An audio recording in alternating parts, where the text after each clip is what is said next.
it's quite possible it scandalized Judas, right? That he did not believe this, because Christ goes right into it. Like, I know who believes and who doesn't believe.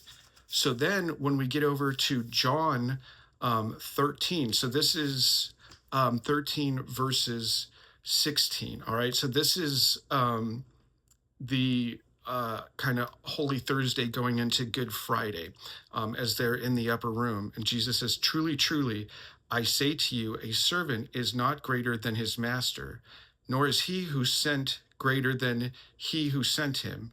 If you know these things, blessed are you if you do them. I am not speaking of you all.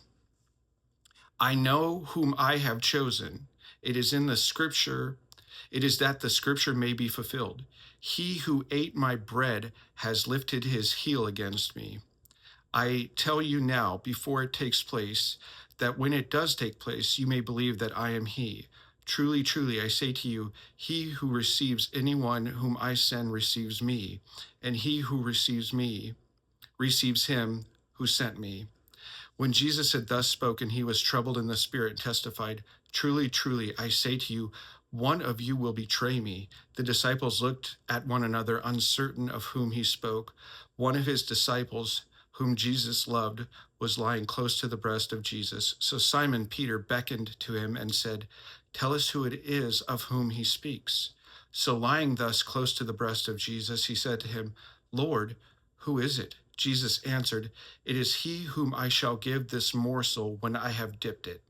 So when he had dipped the morsel and gave it to Judas, the son of Simon Iscariot, then after the morsel, Satan entered into him. So I've always pondered on that. Like, Satan entered him after he took the morsel.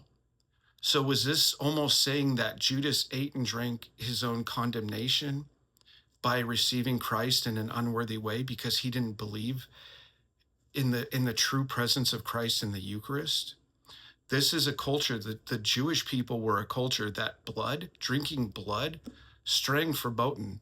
I mean, that was a big deal, that you not eat any, take part in any, anything like that. So there certainly would have been a scandal, which is why it seems like it says, John 6:66, many of them left him that day.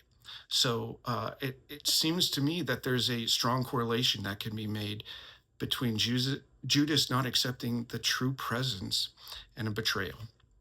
So something to think about during this Holy Week.